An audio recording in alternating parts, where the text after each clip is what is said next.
Hi, I'm Eveline. At my mother-in-law's birthday party, she looked right at me and said, "There's no seat for you." Then she turned to security, "Get this crazy woman out of here." Everyone laughed like I was the joke. I didn't scream. I didn't cry. I just walked out. But what they didn't know was I'd already left behind something, and by the end of that night, their perfect little world, it shattered. Before we dive in, what time are you listening? And where from? Drop a comment. I want to know who's out there, still standing without a seat. I don't know why I agreed to come. Maybe it was the way Jacob held my hand that morning, how he whispered, "Please, Evelyn, just this once, for me." 4 years married, and I still felt like a guest in his life. Not a wife, just someone who hovered quietly in the corners, someone they tolerated.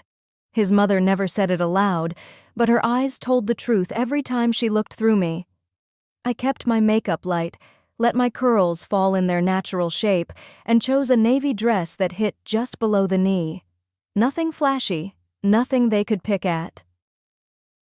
Jacob drove us to the restaurant in silence, one of those high-end places in Atlanta that serves portions too small for the size of the plate. Valet opened the door for me like I was royalty, but the second I stepped inside, that feeling vanished. Eyes turned. Some lingered a second too long. Then, nothing. They all looked away, like I'd tracked mud onto white carpet. Reagan, Jacob's older sister, wore red. She leaned against the bar, swirling something citrusy in a crystal glass. When she saw me, she smiled. But it was the kind of smile that only used teeth, not eyes. Simone was beside her, dressed in something glittery and tight, already holding court with a few distant cousins. Not a single hello. I reached for Jacob's hand. He gave a quick squeeze and let go just as fast. "Let's find Mom," he muttered, already moving through the crowd. Loretta stood at the center of it all, draped in pearls, surrounded by her grandchildren, her posture perfect, her chin tilted like she was posing for a portrait. She looked content, regal, almost, until her gaze landed on me. Her expression didn't change, but her voice lifted as she clinked her glass. "Everyone, settle in, dinner's served." A long dining table stretched across the room, set beautifully, gold-rimmed plates, cloth napkins folded like swans, and chairs. 19 of them. I counted again. 19. There were 20 of us. Maybe the staff forgot one, I thought. It happens. Maybe they'd bring another in. But Loretta didn't miss a beat. As everyone took their place, she stayed standing, lifted her glass again, and said, "There's no seat for you, Evelyn." The air snapped. Jacob froze beside me. Someone near the end of the table stifled a laugh. I felt the blood drain from my face. Still, I kept my voice soft. "Is there another table?" Loretta didn't even look at me. "This table is for family," she said, her voice flat. Then she turned to the venue manager, a young man in a bow tie, probably no older than 25. "Get this crazy woman out of here," she said sharply, loud enough for the whole room to hear, "before she causes a scene."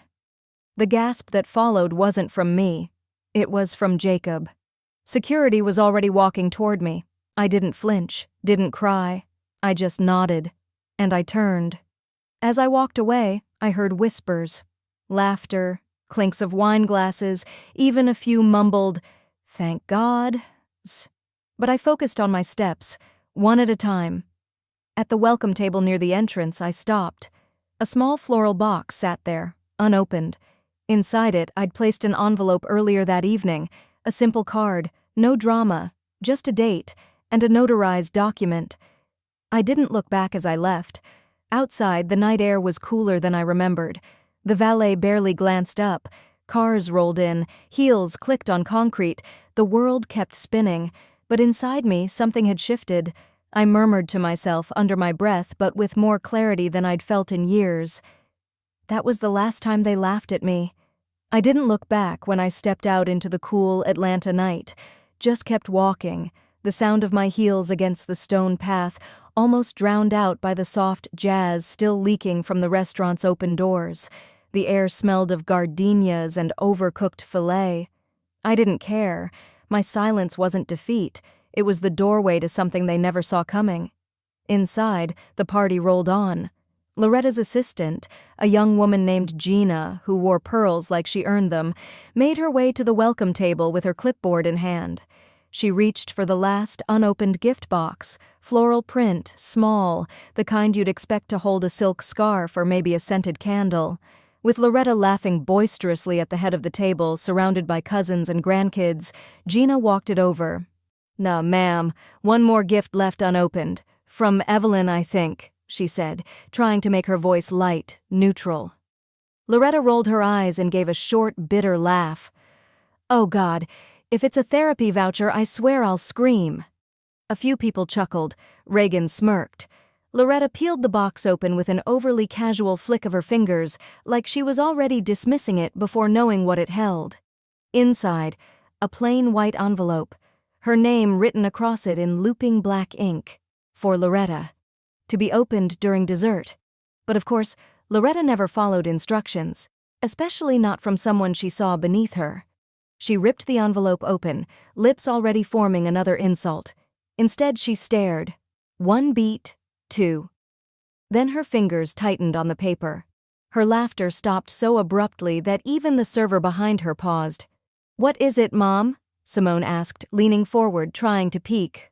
Loretta didn't answer. Her eyes flicked over the notarized document again. It was a property deed. The Midtown duplex.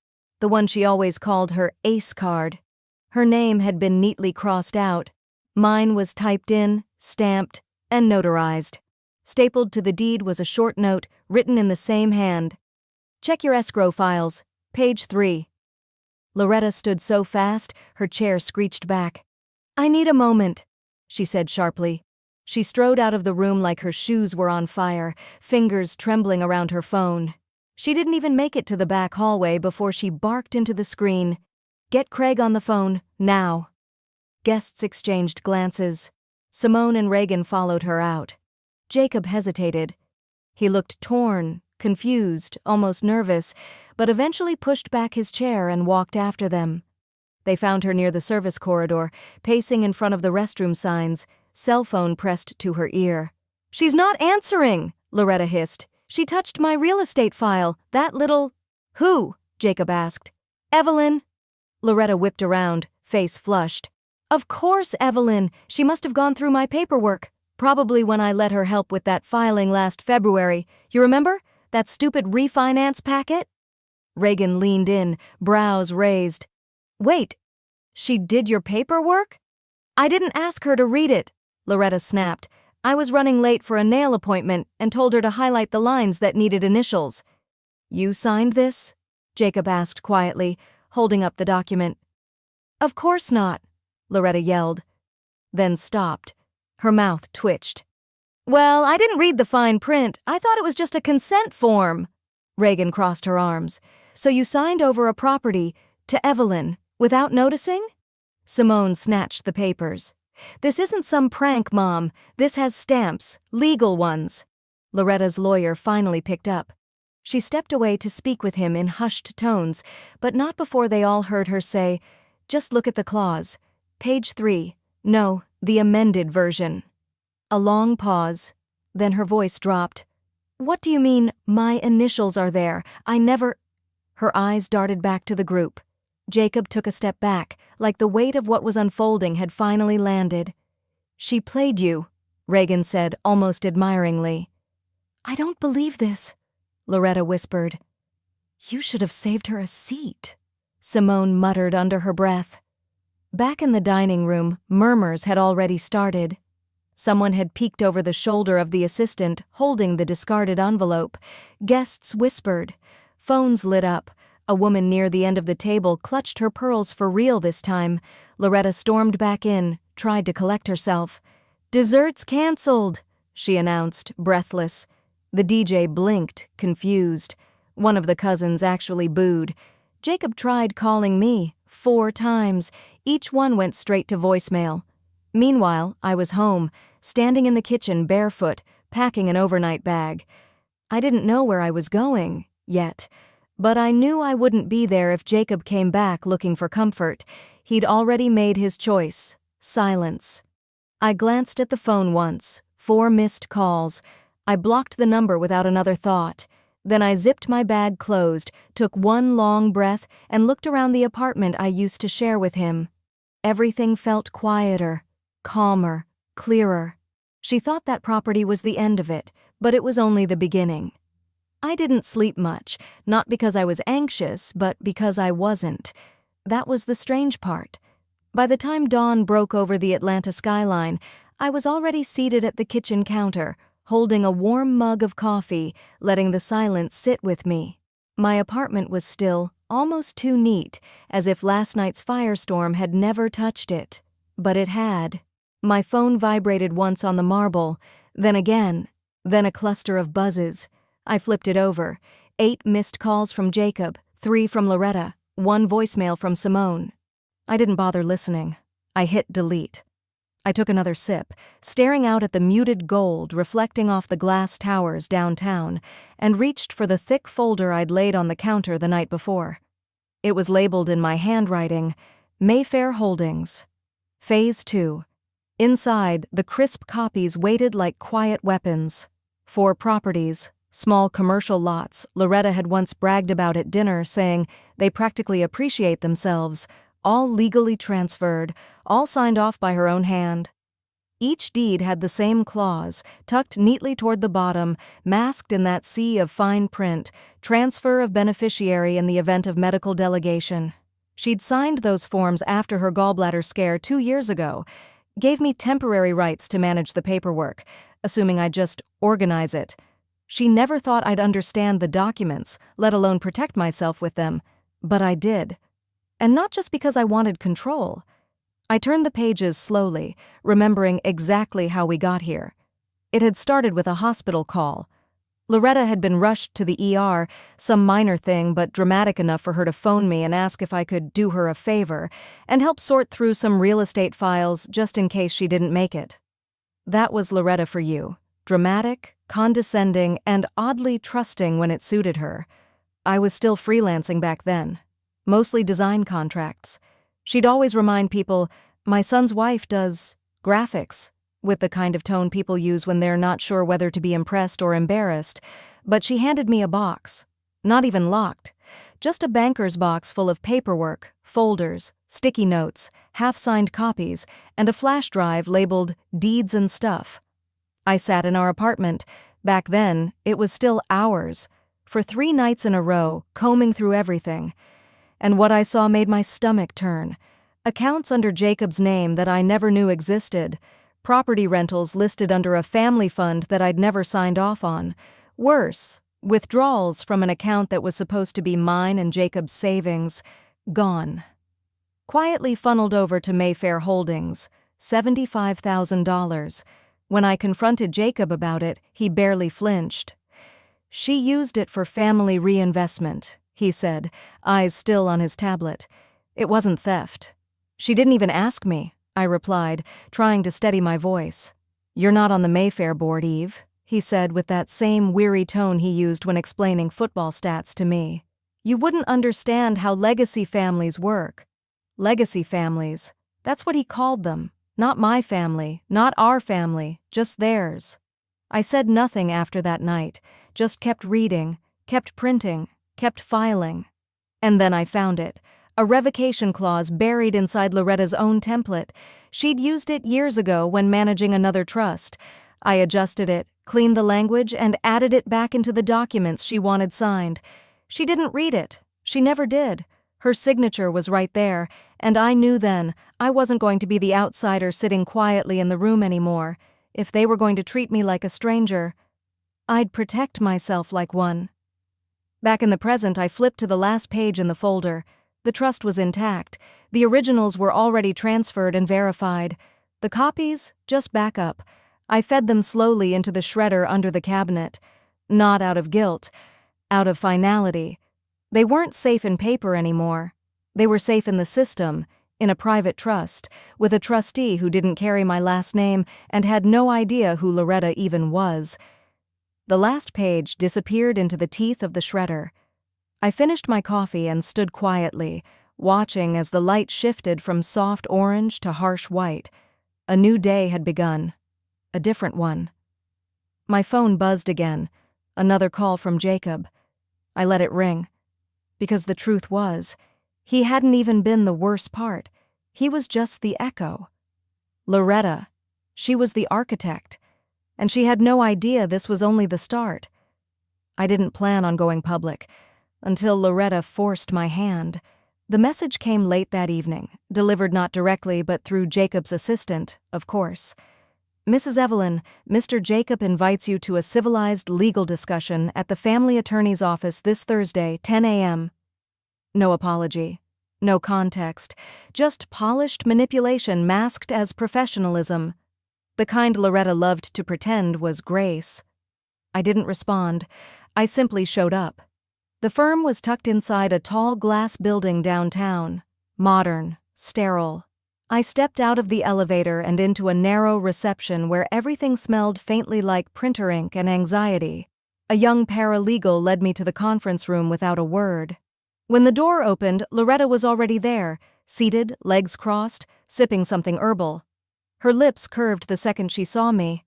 "Oh, good. She came," Loretta said without looking away from her cup. Jacob sat beside her, eyes darting toward mine, then quickly back down to his lap. He didn't speak. Not even a hello. The family attorney, Mr. Hadley, stood when I entered, but the handshake he offered was limp and nervous.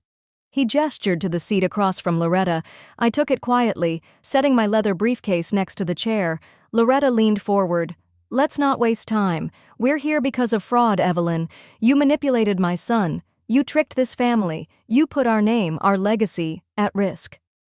I didn't blink. Her words no longer had heat. They were smoke from a fire long put out. Jacob still wouldn't meet my eyes. Mr. Hadley cleared his throat. "We understand this is a delicate matter. Our goal is to resolve things, civilly, without escalation." I leaned back slowly, unlatched the briefcase and pulled out one document. Just one. No theatrics, no folders. I slid it across the table. Mr. Hadley reached for it. Loretta frowned, irritated by the silence. "That," I said softly, "is the original prenuptial agreement Jacob and I signed before our wedding. Page 6, Clause 14b. He flipped pages, and his face paled just slightly. Loretta huffed. "Oh, please, that prenup was symbolic, just for show." "Then you probably didn't read it," I replied. Clause 14b. In the event of emotional or reputational sabotage, all jointly held assets default to the injured party, if proven publicly. Silence. Even the HVAC seemed to pause. I turned to Jacob. "Remember that birthday livestream last month? The one where your mother said, 'She's not one of us, never will be. Jacob made a mistake.'" Loretta's cup landed on the table with a dull clink. "That was public," I continued. "Your family made me into an outsider, on camera. That wasn't a mistake. That was defamation." Jacob finally spoke, voice brittle. We can fix this. Just give us some time, please." "I already gave you 5 years," I said, my voice low but steady. "And all I got in return were side glances and side doors." Mr. Hadley glanced between us, then slowly pushed the prenup back across the table, like it burned his fingers. Loretta stared at me, no longer smirking, just stunned. For the first time in years, she didn't have a word ready. I left before anyone could pretend to thank me for coming. The sun had just started falling behind the trees when I reached Piedmont Park. I walked slowly, not because I was tired, but because I needed stillness, the kind you can only find when everyone else is rushing. My heels clicked along the path, then softened as I stepped onto the grass. The air smelled faintly of honeysuckle and late summer sweat. Across the trail, 2 women were sitting on a blanket, laughing as a toddler chased a squirrel in circles. Their laughter was loud, unbothered. I paused at a bench near the fountain, the one Jacob once said made him feel like Atlanta had a heart. I used to believe that too. I sat down and let the moment breathe. Images came, fast and sharp. That Christmas when everyone had porcelain china and I had a red Solo cup. The way Loretta patted my arm and said, "Oh, sweetheart, it's safer for you." The family reunion where I was told to use the side entrance because the main door was too crowded. The dinner where she introduced me as Jacob's friend from college. Not even fiancé, let alone wife. They chipped away at me for years, not with knives, but with manners. Polite cruelty. I didn't walk away from that family because they broke me. I walked away because I finally understood they couldn't see me, didn't want to, and I wasn't going to let them define the borders of my worth. I pulled out my phone. For a moment my thumb hovered over the contact list, my lawyer's name blinking at me like a safety net, but I didn't tap it. Instead, I opened my email app, started a new draft, and typed, "Hey Clarice, I know it's been a while. I'm ready to talk, not just about the prenup, about everything. Let me know if you're still covering family cases." Clarice, investigative journalist, the kind who knew how to follow paper trails and public records like bloodhounds. I hit send. Let the truth do what it always does. Let it spread. The next morning, I opened my laptop like I always did, half expecting silence. Maybe a few emails from acquaintances, a polite message from my attorney. But the moment the homepage loaded, there it was, front and center on the Atlanta Beacon. The heiress who called her daughter-in-law crazy and lost everything in one night. I didn't even click it right away. My hands hovered over the keyboard, my breath caught somewhere between dread and relief. I knew it was coming. I had sent the documents, answered every fact-checking call, even hesitated before hitting send on the final email. But I hadn't imagined it would hit this hard, this fast. By noon, my phone had already started buzzing nonstop. Emails, texts, missed calls. Reagan had sent a one-line message. "What the hell did you do?" I didn't respond, because what I had done was tell the truth. The article didn't just focus on the birthday fiasco, it outlined the timeline of events, property transfers, financial control, public humiliation. It detailed how a woman who built her real estate empire on elegance and exclusivity had treated her daughter-in-law like an unwanted guest in her own marriage. The article quoted anonymous former staff, some who remembered being told to never let her in the front door, others who recalled hearing Loretta refer to me as the girl Jacob took in out of guilt. But it was the screenshot that went viral. A still frame from that birthday party live stream. Loretta mid-sentence, hand raised, her face sharp as glass. "This is for family." And me standing quietly by the table, arms at my side, eyes slightly down. That image caught fire. Within hours, the hashtag #NoSeat for her was trending on Twitter. Influencers reposted the image with captions like, "She held her silence, then dropped receipts." Women I didn't know messaged me saying, "I felt that in my bones." By late afternoon, local talk shows were dissecting the story. Was it classism? One asked. Was it a cultural bias? Another wondered aloud. But most didn't ask. They knew. They'd seen it before, just not so cleanly exposed. The next day, Loretta's firm announced an internal review. And the day after that, investors started pulling out. Real estate clients began distancing themselves from the firm. One deal, a $12 million development near the Beltline, vanished overnight. The press release cited reputation concerns. Another called it a matter of ethics. The board demanded Loretta step down temporarily, pending investigation. Temporarily. For now. I didn't watch the news coverage. I didn't need to. What I did watch was a short video someone had posted of Reagan leaving a restaurant, barking at a reporter who had asked, "Do you have a statement from the family?" She snapped, "You vultures should mind your own business." That clip was reposted too. Paused at the exact frame where she throws her hands in the air and walks off.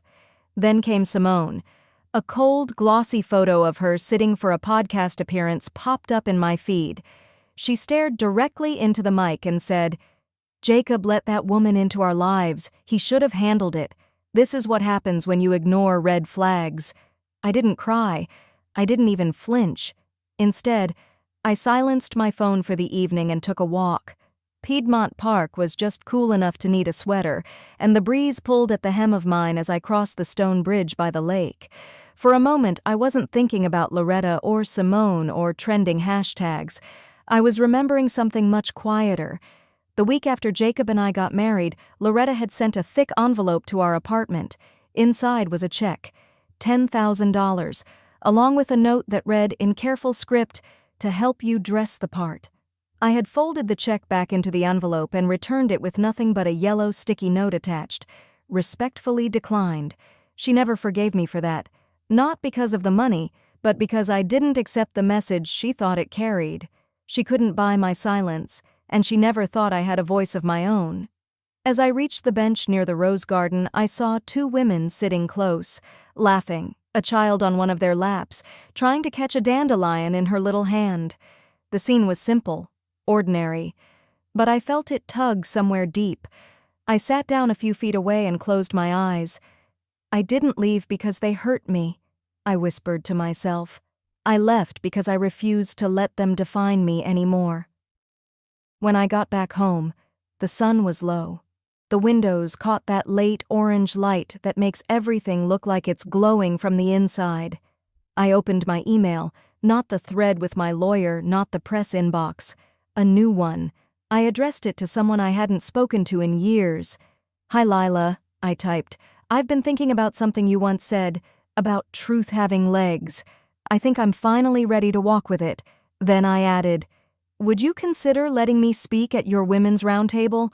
I don't know if I have anything profound to say, but maybe someone needs to hear it." Before I could lose my nerve, I hit send.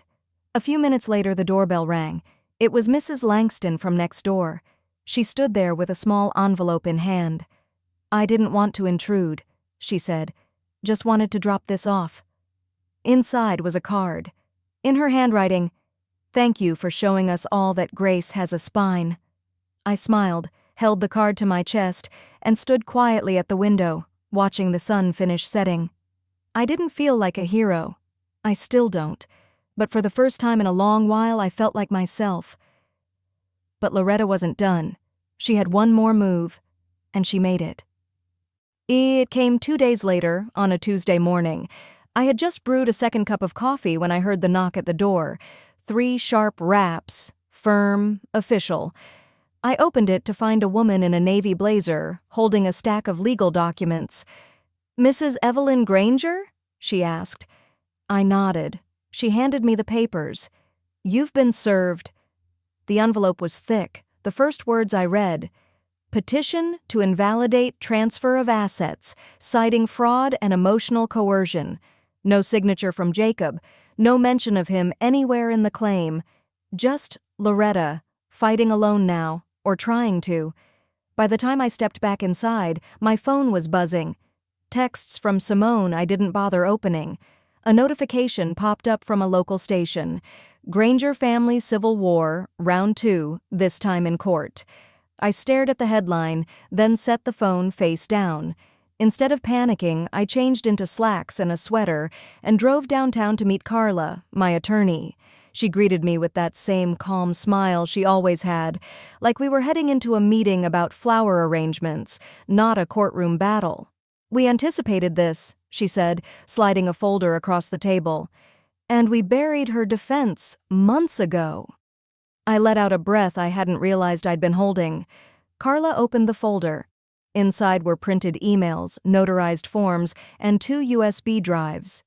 "She gave you permission, signed off on it. We have the emails, the timestamps, the IP logins. It's all here, not to mention..." She clicked her laptop and played a short audio clip. Loretta's voice, unmistakable. "Oh, that contract? Please. Just boring legal fluff. You handle the paperwork. My hands are too full with press this week." And then another from just after I moved out. "You think she's smart enough to pull anything over me? She's too meek." The irony wasn't lost on either of us.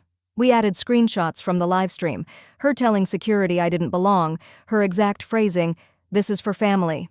Escort her out." The judge reviewed everything that afternoon. Loretta's attorney scrambled to argue undue influence and confusion. The judge cut him off. "Emergency injunction denied. The order echoed through the courtroom like a gavel-cracking stone. By that evening, I was back at my office, shared space in a quiet legal co-op near Decatur. I didn't head straight home. My mind wandered back to a conversation I'd had almost a year earlier. It was late, maybe 9 p.m. I was helping a woman named Denise sort through paperwork after her ex-husband cleaned out their accounts. She was scared, powerless. We'd sat in silence a while. Then she'd said, "You ever think about building walls before they try to break in?" That stayed with me. A week later, over lunch with my friend Marta, who also practiced family law, she nudged me. "Evelyn, you know how your husband's family works. You need layers. Set up the LLCs. Don't wait." I did. Quietly. Discreetly. Every property, every asset Loretta signed over to me was legally shifted under a protective shell, 3-layered LLCs registered across state lines with built-in contingencies. So even if she had won, she couldn't touch a single deed without unspooling a paper maze she wouldn't even understand. They built their empire on exclusion. I built a wall from paper and foresight. Loretta's next move wasn't legal, it was theatrical. By Thursday morning, local news ran a copy of her apology letter, a public statement filled with flowery language and deflections. She blamed her age, said she had been overwhelmed with grief, and claimed her memory was clouded by personal loss. It didn't land well. Comment sections lit up. Too late. She knew exactly what she was doing when she humiliated that woman. This isn't about age, it's about entitlement.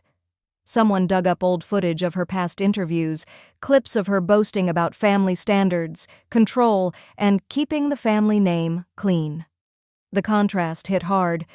That evening, just as I finished drafting a response letter for a new client at the co-op, someone knocked lightly on the glass door. I looked up. No one was there. Just a delivery man walking off. I stepped outside and found a bouquet sitting on the bench. Long-stemmed roses, cream-colored, classic, understated.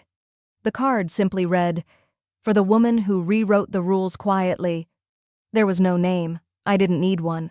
I held the card for a long time, not smiling, not crying, just still, grounded, maybe for the first time in years.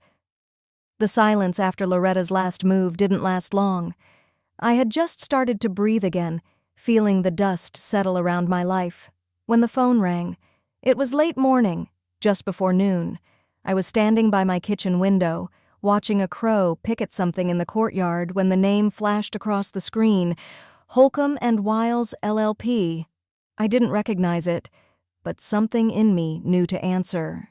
"Ms. Evelyn," the voice said, calm, clipped. "My name is Malcolm Holcomb. I'm the attorney who managed the estate of your late father-in-law, Everett Callahan. I apologize for the abrupt call, but a sealed amendment was just discovered. Something you may want to see in person." The word sealed caught in my chest like a splinter. 2 hours later, I was sitting across from him in a quiet, dark-paneled office. Mr. Holcomb slid a thick envelope toward me, the seal freshly broken, but the edges yellowed with time. He didn't offer coffee. Didn't make small talk, just opened a file and began reading. "In the event of my passing," he began, "I wish to make one private amendment to my estate. The property located at Blue Cedar Lake, which has remained unused and unspoken for, shall be given in full to my daughter-in-law, Evelyn May Callahan. I make this decision independently, and this gift is not to be contested." There was more. Formalities, legal language, but I'd stopped hearing. I stared at the page, then up at Mr. Holcomb. "Why now?" I asked quietly. "It was misfiled," he replied, not meeting my eyes. "Or kept quiet. I can't say. But it's valid, and it's yours." A lakefront estate. The same one Loretta had said was just part of the general holdings, and had ignored whenever I'd asked who it belonged to. She'd known. She had buried this page. I left the office without saying much, just a quiet thank you and a nod. I walked the whole way home. By the time I got back to my apartment, dusk had softened the edges of the buildings. Lights were blinking on across the block. I turned the lock on my door, stepped inside, and leaned against it with my eyes closed. That's when I heard the knock. Not loud, just 2 taps. I turned, opened the door an inch. Jacob stood there. He looked smaller, paler, thinner than I remembered. Not weak exactly, but like someone carrying a weight he didn't know how to set down. He didn't speak right away, just looked at me, then down at his shoes. "I didn't know," he finally said. "About the will, about the lake house." I didn't answer. The door stayed between us.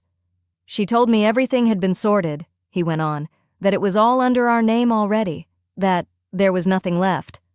I stepped out just enough for the hallway light to hit my face. "I believe you," I said, "but that doesn't undo the choices." He rubbed his palms together like he was cold. "Why didn't you tell me about the lawsuit sooner?" "Because," I said evenly, "when it mattered, you weren't asking." He flinched, not dramatically, just a small shift.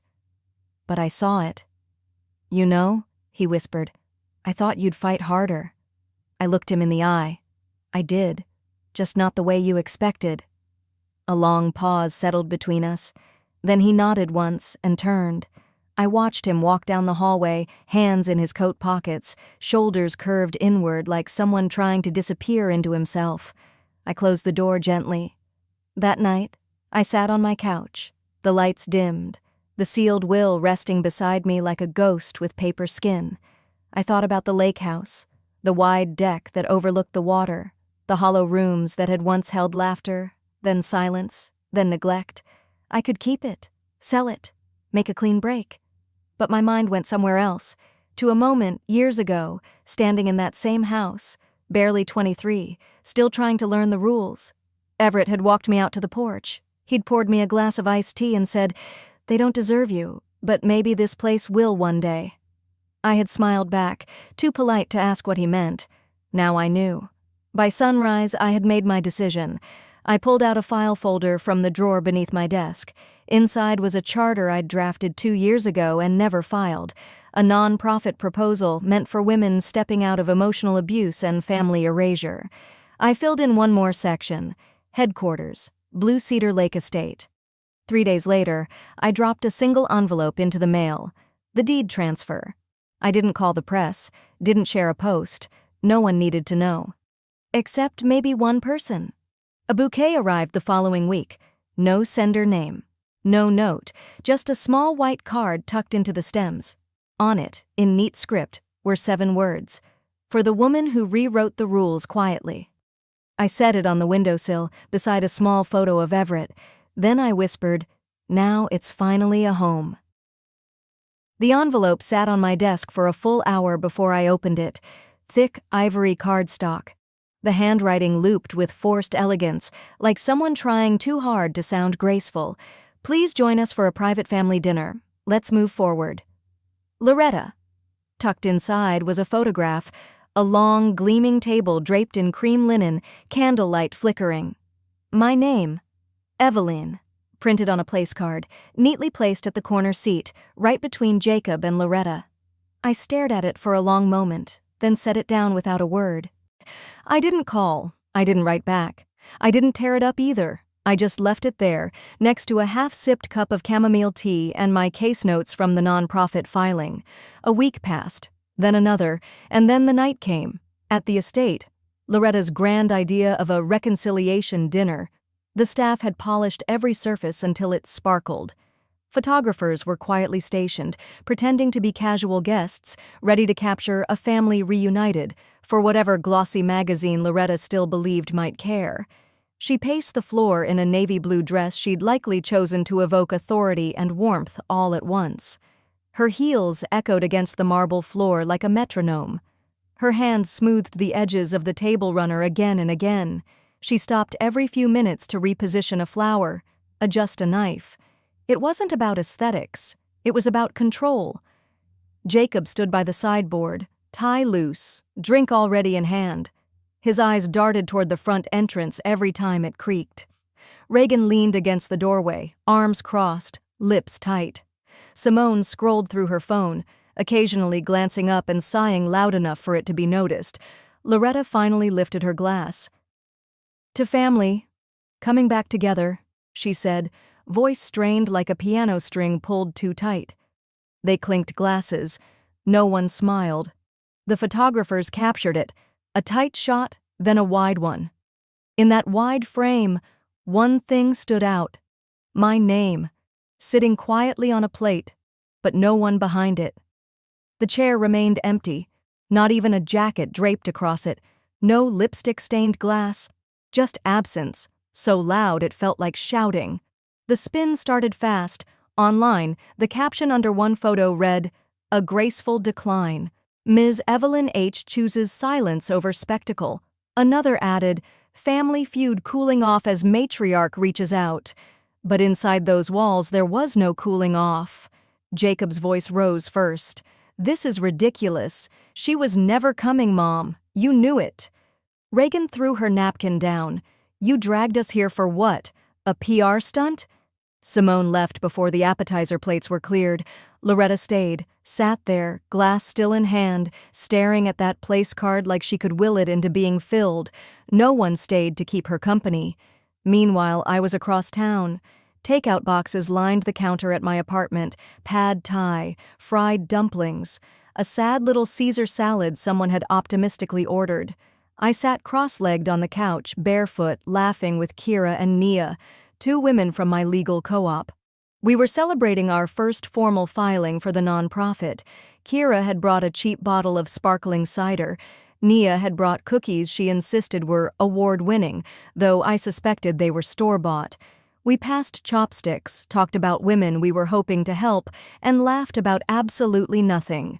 At one point, my phone buzzed so many times it nearly fell off the table. I reached for it. Missed calls, messages, voicemails, Jacob, Reagan, even Loretta. I flipped the phone over, face down. "They finally saved me a seat," I said, almost to myself. Kira looked over. "Yeah?" "But I was already home," I replied. The words settled into the room like soft dust. No fanfare, no fireworks, just truth. And that chair, the one with my name on it, they could keep it. I had built my own table. I never imagined I'd be asked to speak at the gala. But when I took the stage, I didn't just tell my story, I told theirs too. The invitation had arrived on a cloudy Tuesday, tucked between legal mail and a grocery coupon flyer, cream envelope, silver lettering. The annual Legal Empowerment Gala, hosted at the downtown ballroom where, years ago, I used to sit in the back row scribbling case notes. Now it said, "Keynote Speaker, Evelyn Rosemond." I stared at the card for a long time, not out of disbelief, but because I knew this wasn't about recognition. It was about legacy. I waited 3 days before replying, not because I wasn't sure, but because I needed that time to be still. When I walked into the ballroom that evening, the chandeliers shimmered like slow-moving stars. Rows of round tables draped in navy linen, silverware polished to a mirror shine, and familiar faces turned when they saw me, some surprised, others proud. I wore a navy silk dress. Simple. No necklace. Hair up.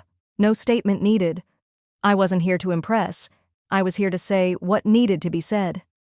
A staff member guided me backstage.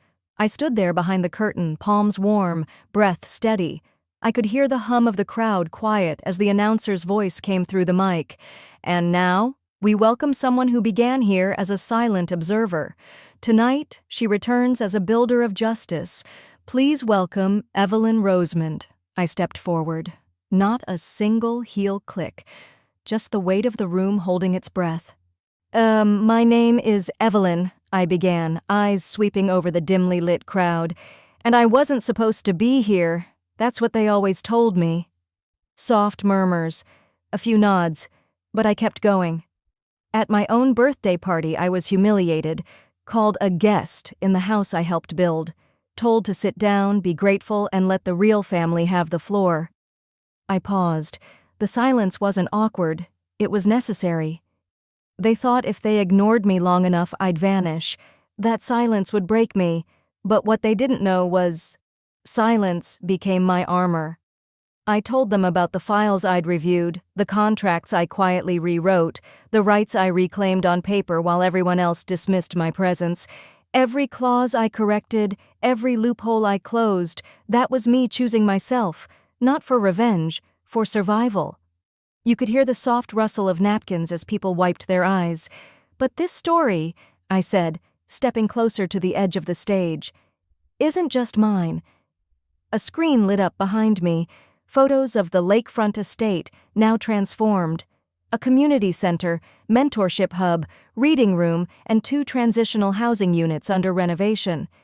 It belongs to every woman who was told there was no seat for her, to every girl who stayed quiet because speaking up would cost her a roof. That's why we started the Quiet Chair Foundation, named after the one they set for me too late. A pause. Then, the room stood, not all at once, but like a wave, one person after another rising, some clapping, others holding their hands over their hearts. It was the longest applause of the night, but I didn't stay to bask in it. An hour later, coat in hand, I stepped into the cool night air. The city buzzed around me, cars honking in the distance, the glow of late-night diners warming the sidewalks. I walked without rushing, past the hotel valet, past the downtown park I used to cut through after night classes, and when I reached the florist at the corner of Monroe and Pine, just as he was flipping his sign to "closed," I tapped lightly on the glass. He smiled, unlocked the door. "1 yellow rose," I said. He wrapped it carefully, no words exchanged. I walked 5 more blocks, down toward the old Methodist steps, now a women's shelter lit by one flickering porch light. No one stood outside, but I knew they'd see it in the morning. I laid the rose gently on the stone bench by the gate, brushed my fingers along the backrest, and then, I whispered, to no one and to someone all at once, "This one's for the girls still standing in the hallway, wondering if they'll ever open the door." I didn't wait for an answer. I turned, walked back into the night, not broken, not bitter, just free. Sometimes the loudest thing you can say is nothing at all.